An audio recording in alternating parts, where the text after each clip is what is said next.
La crise de la dette en 1980 et le discours de Thomas Sankara en 1987 à Addis Abeba sont les actes fondateurs du Comité pour l'annulation des dettes illégitimes. Depuis sa création, il a pour objectif l'abolition de la dette intérieure et extérieure des pays du tiers-monde et l'abandon des PAS, les programmes d'ajustement structurel. Pour y parvenir, l'organisation s'appuie sur une stratégie d'audit, de recherche, d'analyse et de renforcement des capacités. À Ouagadougou, les membres du réseau apprennent davantage sur les nuances qui existent entre les dettes.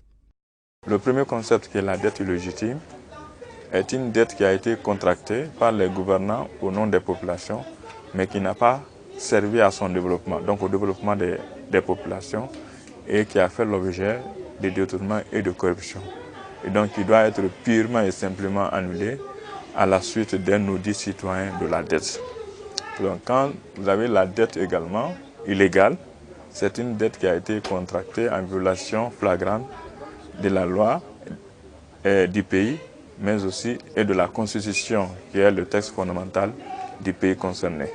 Dans bon nombre de pays, le comité a procédé à des audits de la dette publique, mais faute d'accompagnement des politiques, ces résultats sont restés dans les tiroirs. Pour le Burkina Faso, le comité veut compter sur les pouvoirs publics.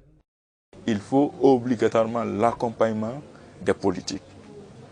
Nous avons audité la dette du Mali portant sur la période de 1992 à 2002, mais les résultats de l'audit n'ont pas été exploités parce que tout simplement, il n'y a pas eu d'accompagnement politique. C'est comment on peut se mettre en route aujourd'hui l'audit citoyen de la dette du Burkina Faso pour annuler ces parties illégitimes, ces parties illégales, ces parties odieuses et de les investir dans les secteurs sociaux de base. Ce réseau regroupe 26 pays de 4 continents, l'Afrique, l'Europe, l'Asie et l'Amérique latine. En Afrique, seulement 16 pays en font partie.